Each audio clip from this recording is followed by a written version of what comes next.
And again, I just like to stress that you won't be expected to be able to do these calculations and, you've got to, what's the debt service cover ratio?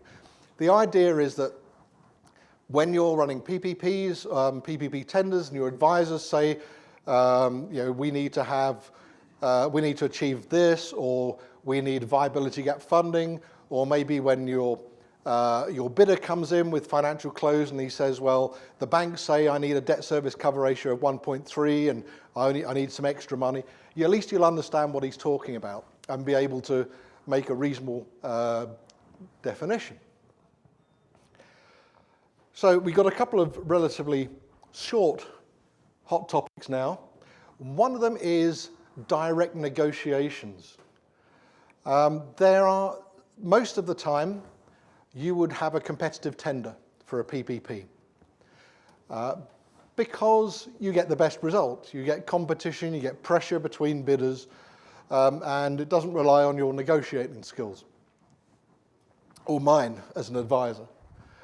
But sometimes you have no choice, or sometimes you may want to do a direct negotiation. What is a direct negotiation? Basically, there's just one guy in the one bidder in the frame, so you just negotiate. So one situation where this might happen is you only get one decent bid, right? There's maybe only two companies have pre-qualified, one of them doesn't bid, or one of them is just not credible. So you only have one credible bid. You have two choices. You can negotiate, or maybe extend the process and maybe negotiate with everybody, but usually negotiate with this guy. It's the lower cost option, and you should be able to reach a solution more quickly, but you may not get the best deal because you're negotiating with one guy. But your other option is to go back a few steps, change the structure of the PPP and re-tender it. So you'll get competitive bids, but it'll cost you time and money to do this. You could end up spending 6 months because you need to get approval for your new structure. Maybe you're going to have, maybe you're switching from BOT to BOO or something, or maybe you're going to switch from user pays to government pays. So it could be, and there's a cost. So you would negotiate, or you should negotiate perhaps, if the bid is close enough to what you expected so that you think you got a good chance of getting to value for money. You might negotiate if government has some kind of leverage. Now, as I said last time, the minute you select your preferred bidder, you've given up most of your leverage. But certain projects, you might have some leverage. I don't know what that might be, it depends on the project. And the third time you might negotiate is if there's a huge cost of delay. So maybe it's some kind of an urgent, say there's a bridge you need, and you've got two towns and it's costing millions every year because they have to go a long, long way around or take a boat. And this bridge is affecting other projects in the country. You might think, okay, I can't wait for another tender, let me negotiate. So do not negotiate if your structure is a poor one. If you picked the reason why, usually the reason why you get only one bid or no bids is that your structure is not very good. And therefore you should be going back to retender.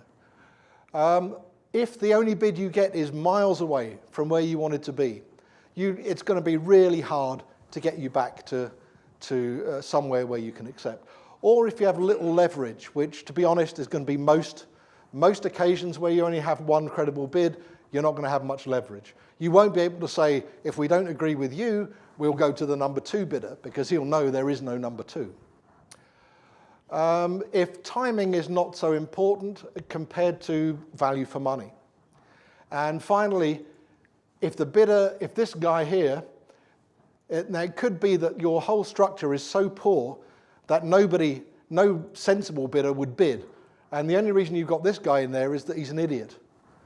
Or at least that he's inexperienced. Yes, I'll be a bit more tactful, that he's inexperienced. Again, think about that.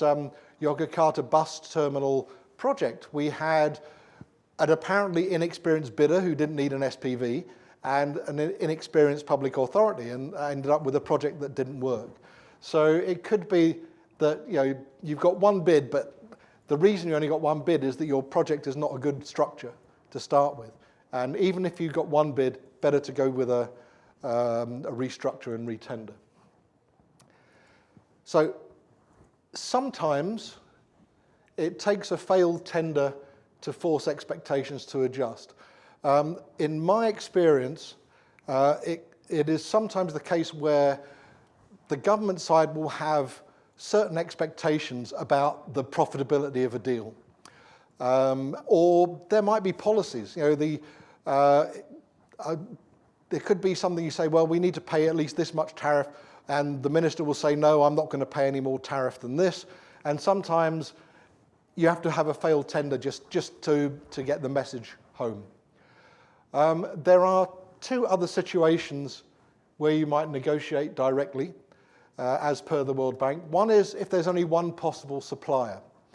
Now, in a competitive global market, that's probably not going to happen very often, but it could be something very local. There could be just one supplier of this particular service.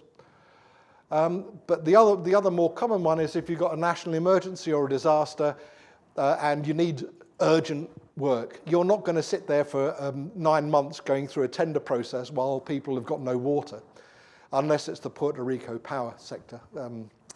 So you might just say, right, we accept we're going to be paying more, but the benefit is much greater. So that's where you have one bid. Or the other situation is called unsolicited bids, USBs.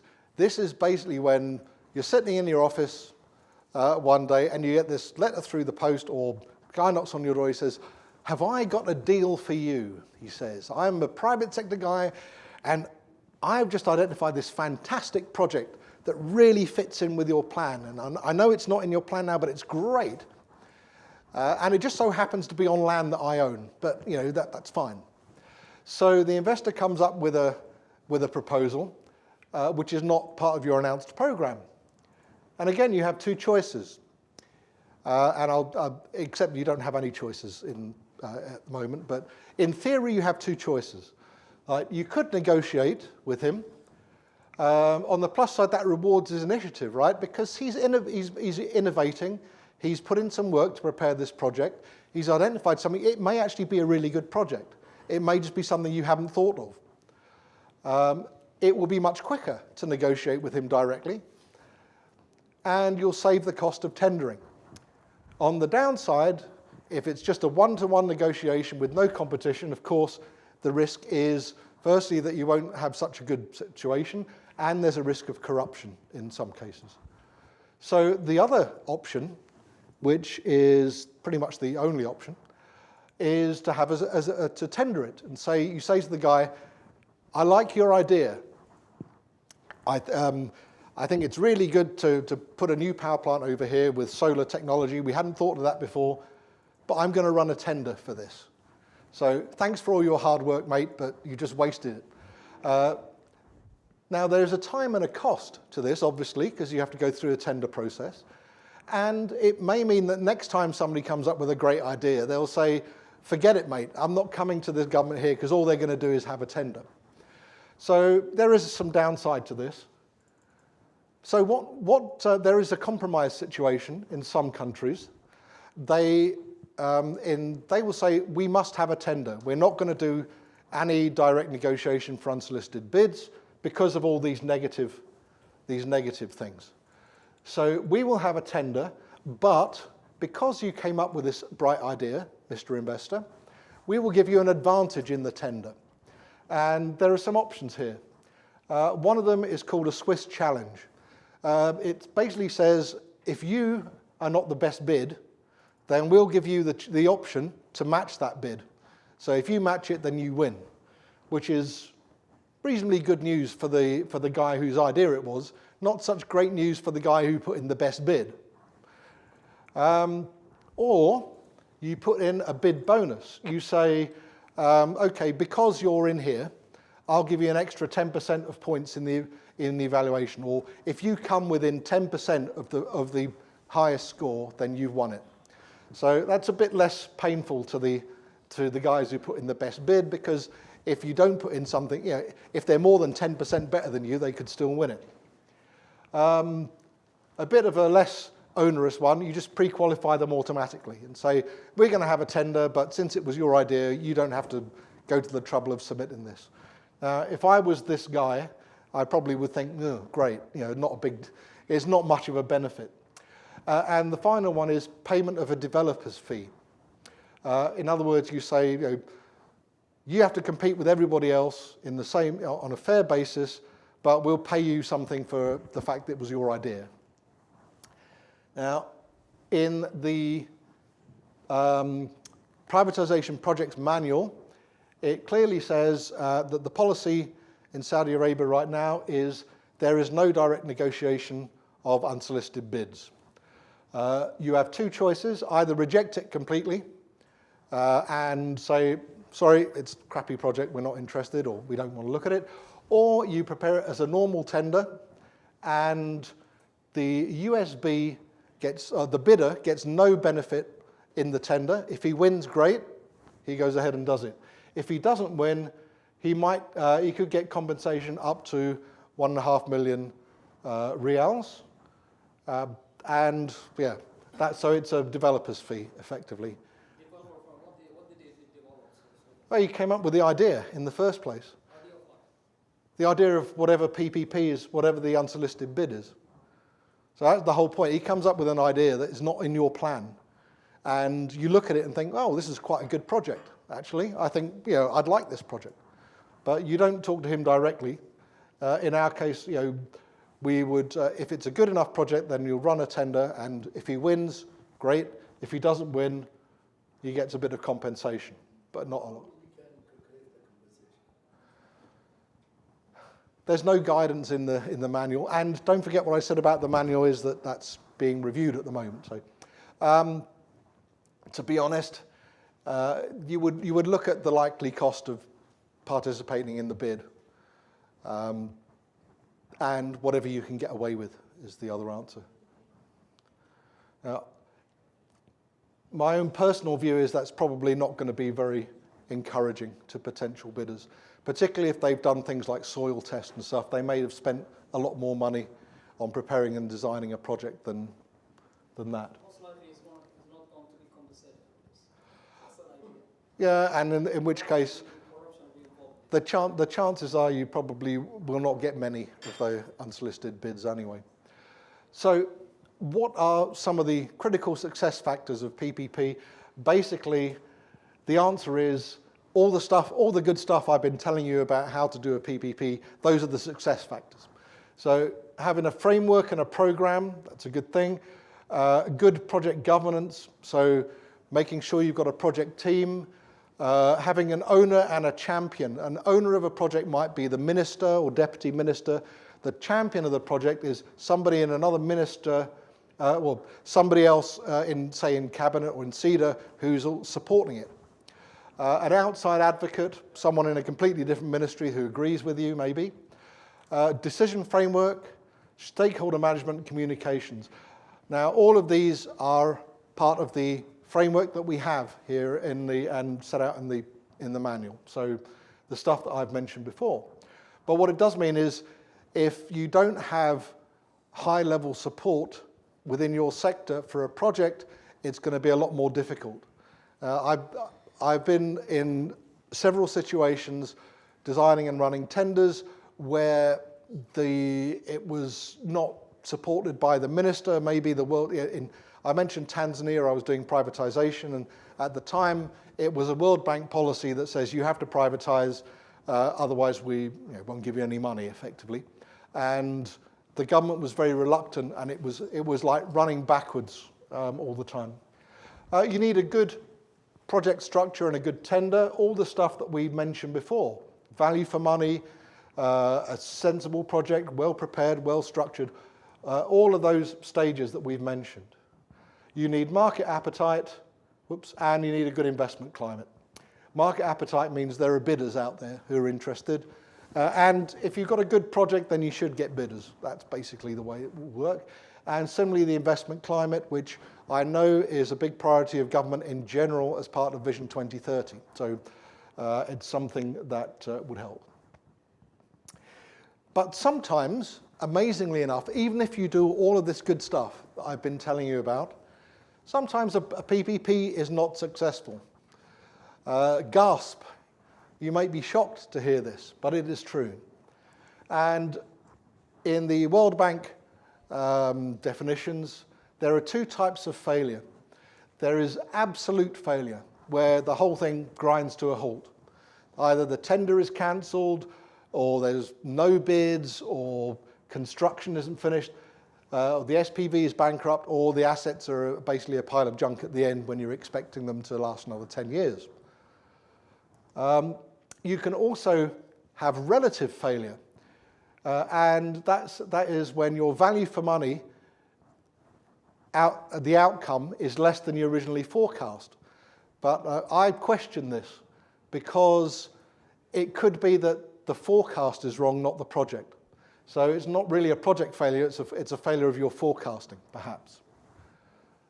So this is why we have this gateway process, these various stages where you do your screening, you do your appraisal, and structuring and all that, and at each stage you get a chance to get rid of the projects that are not coming up to scratch. So that way you filter out the weakest projects before you spend too much time and money on them. And the other thing is, if you reject a project during the screening, if you're doing your value for money calculations, you actually come up with a negative figure. You actually find that it would be better value to do it as an EPC tender than as a PPP. That's not a failure. That's actually saving money. Because it says that if you were doing a PPP, you would actually be less well off than if you didn't. So don't be afraid early on of coming up with answers that are not good. And don't feel forced to try and squeeze projects in through the system just because you've spent a lot of time and you've mentally invested in them. So why do PPPs fail? Partly it's because of the process. And one of the benefits of the NCP's Privatisation Projects Manual is that it sets out a very clear process to follow. The other thing is it could just be the wrong project. And I put this up because I love this diagram. I don't know if that's real or photoshopped. It must be photoshopped. Nobody would be that dumb. But it could just be the wrong project. It could be the wrong design. You can't do much about those. You can probably fix these. So some PPP do's and don'ts. The do's and don'ts are basically opposites of each other. So, do have a realistic strategy and a program. As I mentioned before, some of the sectors already have a good program. They've been spending money and getting experts in and reviewing everything. Others are still preparing those. Compare that with the don't run before you can walk. Just don't go straight and say, I need to build 5,000 hospitals. And therefore, I'm going to do that tomorrow. Let's start with the biggest one, right? Try it, or let me run a tender for 3,000 of the 5,000 next week. I mean, that could be, if you're not ready for it, it could create more problems. So, just be a bit cautious, especially at the beginning. We're all at the very early stages of the PPP program now. It's only been going since 2017, other than in certain sectors, and if it's better to make a mistake on a small project than it is on a big one, basically. So do select good projects. How do you do that? The appraisal process, value for money, business case. Don't just use the minister says so. And I say that lightheartedly because it's not usually the minister coming in and saying, I insist on this.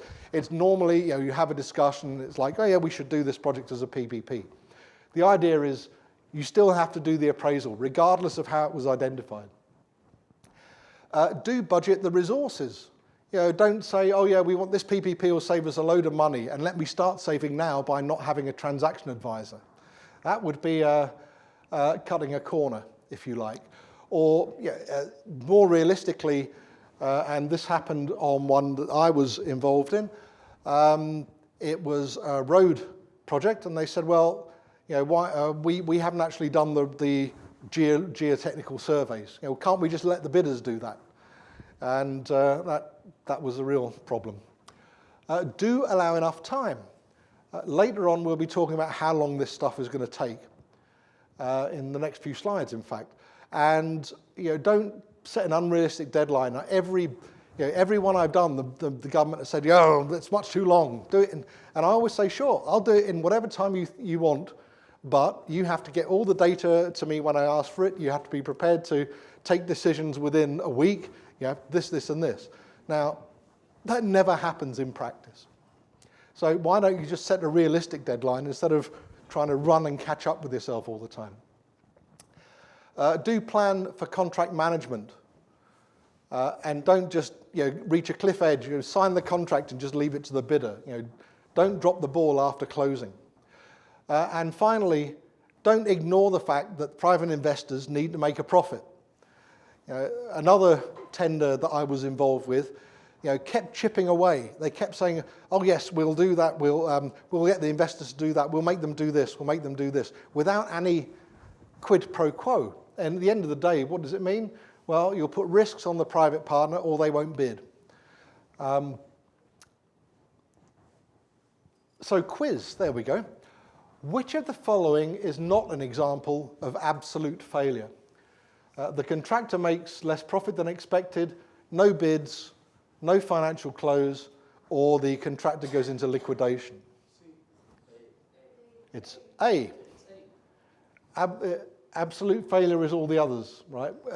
Basically, the whole thing grinds to a halt. But if it makes less profit, you're still making some profit. The working team, project champion, and stakeholder management are all part of what? The cost of running PPP tenders, the reasons for project failure, the procuring authority, or PPP governance. Yeah, that's D. Thought I'd put an easy one in there for you. And when might government negotiate directly with a contractor without running a competitive tender process? Yup. No. If there is only one bid, you could negotiate, but you could go back to the start. And it could be a crappy bid, yeah. If the contractor's inexperienced, yeah, this is just to catch people out, because if you think you're a great negotiator, yeah, we can squeeze a great deal out of this. Just remember, Yogyakarta bus terminal. When there's a USB, we've already said that's not allowed, so it's after a natural disaster. Oh, the other reason why, if there is only one bid, that means you have actually run a tender process. The fact that you only got one bid made no difference. It was a tender process. I knew I had some real reason for doing that. Yes, yeah, if there's only one bid, you've actually run a tender. So sometimes I fool myself. Okay, so let's have a couple of real-world examples of PPPs, I think. These are all, I just want to make sure. Yeah, so we come into the end of the PPP section. And I've just got a few examples. These are sort of case studies. I'm going to sit down for this because I don't need to jump up and down so much. So I've got some, you've seen the format before. I just wanted to put some extra examples in just to give you something to look at. Medina Airport is viewed generally as a very successful PPP. The justification was to provide better infrastructure and allow for future growth. So what we ended up with was a 30-year concession, BTO, as it was mentioned last week. The investor built a new terminal and upgraded the runway and put some lights in and other stuff. And because it's an airport and is therefore commercially in demand, government actually gets a concession fee from this one. 10 companies or consortia qualified. There were 4 bids, which is it's about an average, maybe better than average in terms of qualification. And it took 30 months to complete the tender from announcing the tender, forget the, plus the preparations earlier, and another 8 months to reach financial close. So just again, if you're thinking you can do these PPP tenders in 3 months or 6 months, chances are you're going to be in trouble at some stage. And we'll come back to this. The contractor is a joint venture, a consortium between Turkish airport operator and a local construction or an investor. And because when it was done, it needed exemptions from the procurement law to be approved. And what are the outcomes? Well, according to one quote I found, it is the second best airport in the Middle East. They didn't say which one was the best. And then you compare that to Jeddah, another article said that Jeddah is the worst airport in the world. Just as an aside, a couple of years ago, I went to Medina for a conference, and I'd forgotten it was a PPP. I was just blown away. I walked out into the into the baggage hall, and it just looked great. And I actually said to the guy there, "This looks really nice." And then after I got out, I thought, "Oh yes, it's a PPP. Of course, it's nice." And passengers have increased by 140% in the first 7 years, which is a good thing, while 75% of the flights are on time. That's better than big airports like Heathrow managed to achieve. And there was, let me see, the capex was 1.4 billion, and the consortium has subsequently won other projects in Saudi Arabia. So the lesson here is if you structure it well, you can get good quality investors, and big tenders take time. So let's have another one. This is a government pays PPP. Al Shaqaiq IWP. Somebody's going to come and tell me I've got it all wrong, I'm sure, in this. But it is a 25-year BOOT to construct 450,000 cubic meters a day of reverse osmosis. There were 51 expressions of interest. 51. That's probably too many. I mean, imagine how long it would take to review all of those. And the risk that after you've done the first 15 or 20, you're not going to be paying attention to the last, number 40 through 50, even if it's the best ones. So that's a real tough one. 6 out of those 51, 6 qualified. And the winning consortium was 2 international and 2 local companies. Investment of $600 million. It took 12 months just to run the tender from launch to financial close, but financial close only took 1 month, which is outstanding. I'm afraid I don't know how, but when I get a chance, I'll find out. So it's planned to start operating in 2021, and local content is being promoted. So again, bankable contract, presumably, well, I think it's not the first of these, in fact. So they used the same contract. Bankable contract speeds up financial close. Bahrain, affordable housing. So I wanted to put something in for every sector, not necessarily here, but throughout the thing. So I've covered housing. Chronic shortage of affordable homes. That's as usual, the usual justification for housing. And the chairman of the bidder was boasting that other developers backed away because it didn't offer quick returns. But you'll find out that that must be a very odd definition of quick, because it was only a 5-year concession. They built 2,000 units on 2 sites. Most of them were social housing. Investment cost about $2 billion. Debt funding was 82%. There was basically one local lender, which also happened to be a shareholder of the developer. So it all seems a bit incestuous. And the work began on discussions, I would say. Discussions began 3.5 years before financial close. So this one took 3.5 years to get up to financial close. It was the first housing PPP in the region. construction took place in 2014.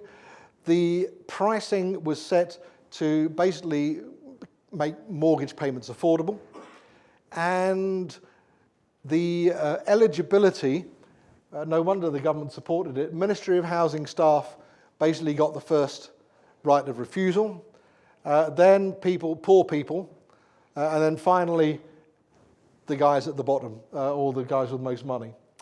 It was a very short-term model. He builds it and then he sells it. So basically he was getting, the government input was the land.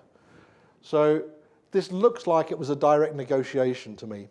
I don't think there was a tender, and it's very short term. So again, I have to ask the question, was it really a PPP?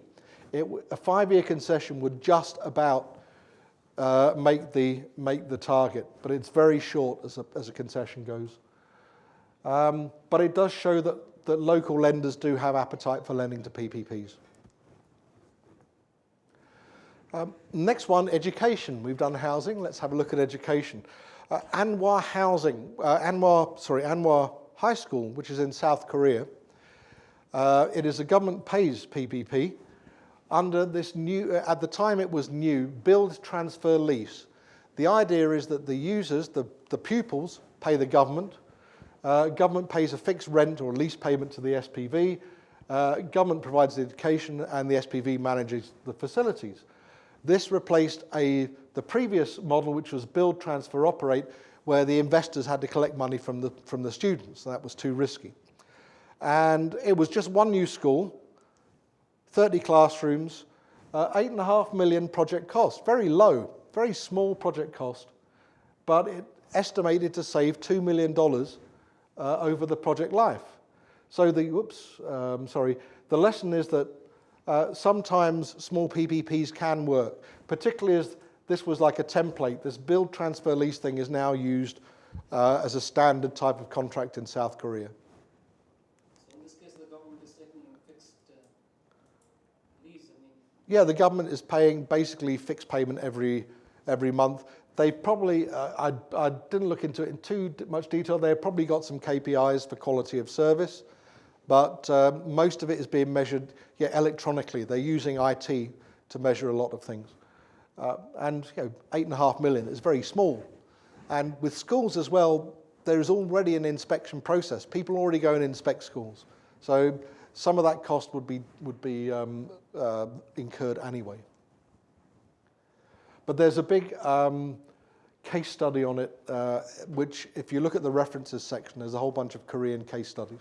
So you can read up on that if you want to. Sticking with education, we're now on the less successful ones. All the ones so far have been successful. But we have the UK PFI. They had this thing called a local education partnership. And as you can see here, it's quite complex. We've got the local authority is a shareholder, Partnerships for Schools, which is part of the ministry, was a shareholder, private sector partner was the biggest shareholder.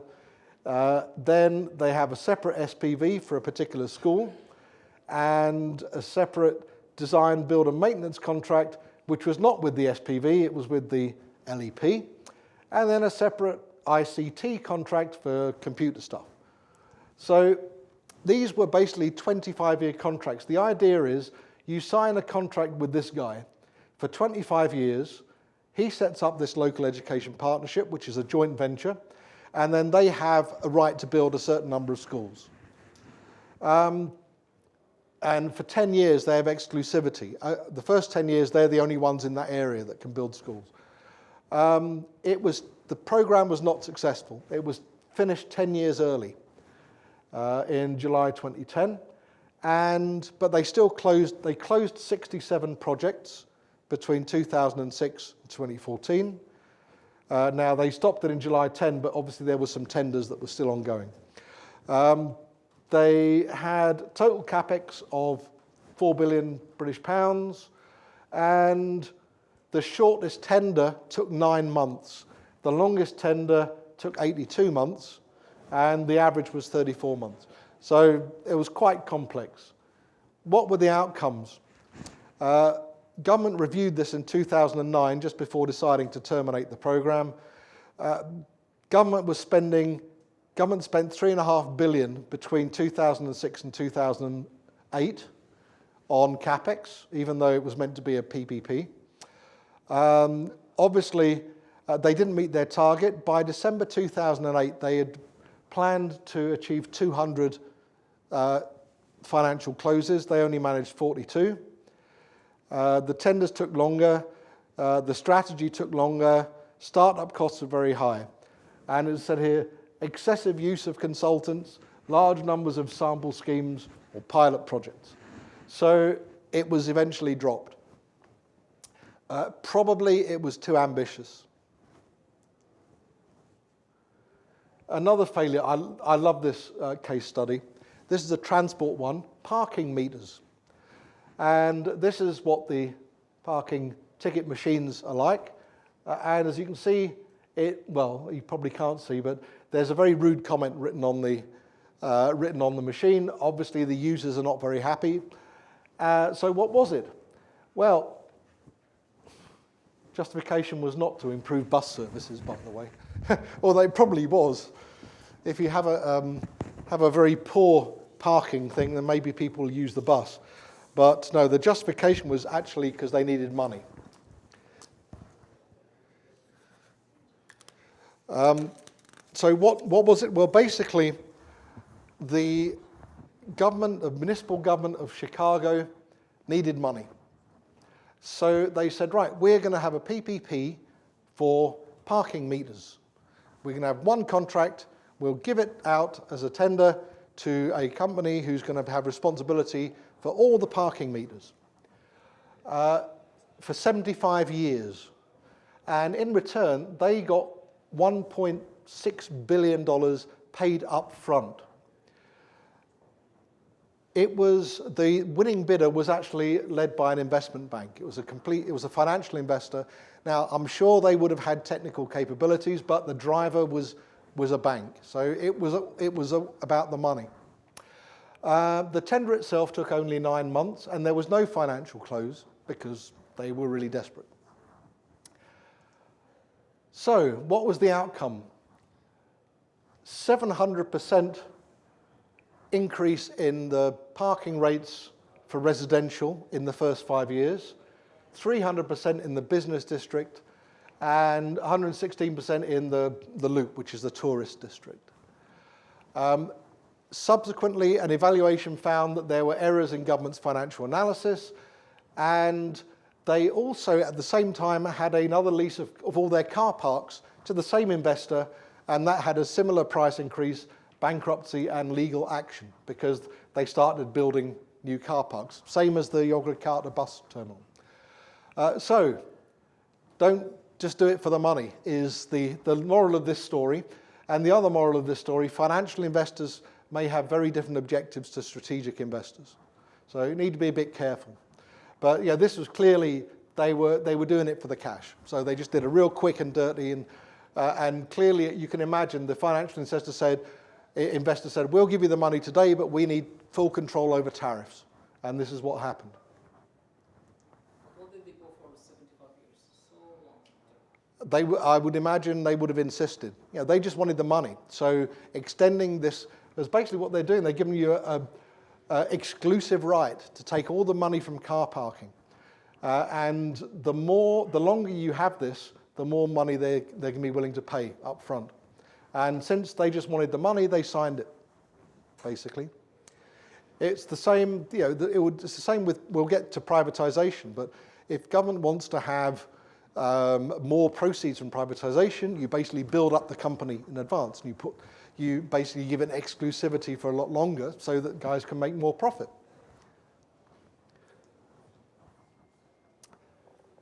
This is one that I worked on, but I was not there at the end. This is the Second Niger Bridge, another less successful PPP project. This is not the bridge, by the way. It is an artist's impression, which was what I think the government would have wanted. But the idea was that the River Niger, a very big river in Nigeria, and there was one bridge over it which was very cramped, and it was creating congestion because it was in a town, all that sort of thing. So the aim was to speed up the transport. So the idea was to build a bridge and 29 kilometers of road, which would be tolls. And it was a 25-year concession.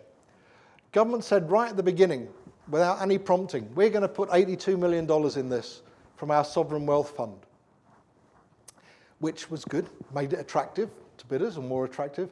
But what happened when we started the analysis, the government said, look, we got an election next year, in the middle of the year, and we must have, before that, we must sign everything. In fact, even better, we want the bidders, the winning bidder to start building. We want a groundbreaking ceremony.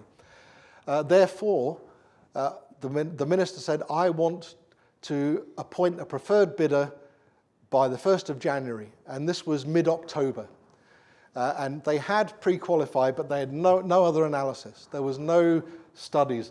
Didn't even have the route of the road. No soil tests, nothing.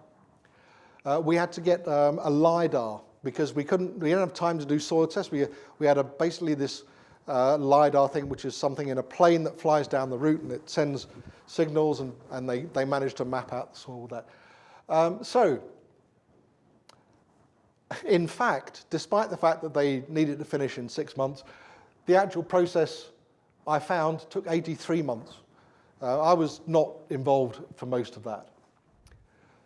So what were the outcomes of the tender? Well, we had 5 qualified bidders when we walked in. We got 3 bids, 2 of them were compliant. One of them said, look, mate, you've only given us 5 weeks to do a bid for this. It is completely unreasonable and unacceptable. We are only submitting a bid so that in case you re-tender it, consider us. But it's not a bid, right? We're not bidding. The other 2, we picked a winning consortium, which was an engineering firm with a lot of experience in Nigeria and a financial investor based in Africa. And then negotiations started, and they were very protracted. Basically, value for money just got chipped away. So they started off by saying, look, we put in a compliant bid because you insisted on it, but we put in an alternative bid, and actually we're only willing to do the alternative bid. We're not willing to do the compliant bid. So, okay, what's your alternative bid? Well, we're not going to build 29 kilometers of road. We're only going to build 12 kilometers. And I thought, well, is that going to be much use then? Because we'll have a road that goes 12 kilometers with a bridge and then stops. But yeah, they were very smart. They realized government said, well, okay, we'll step in. We'll build the other 17 kilometers. Okay, so the next one was, well, we're only going to do 3 lanes, including the service road. Oh, no, the government said, no, we want 4 lanes in each direction because our forecast. Oh, no, you can't have that. Then we want more money. We need a bigger subsidy. We want viability gap funding. Then eventually, after I finished, it was clear by that time, my contract expired. I was subcontracted to an engineer. The financial partner eventually withdrew. They had the election. The existing government lost it. And I just Googled the project recently when I was preparing this slide. In November last year, the government awarded the contract to the same engineering company that won on an EPC basis. And it came to 565 million, which was a lot less than the bid for a toll road. But they had to wait for 83 months to get to it. So my lesson from this is there are no genuine shortcuts. Right? The government was very keen to have a very quick tender process. But what that did was push all the problems into the negotiation stage, and that gave the preferred bidder an opportunity to squeeze and squeeze and squeeze and getting more and more concessions from the government.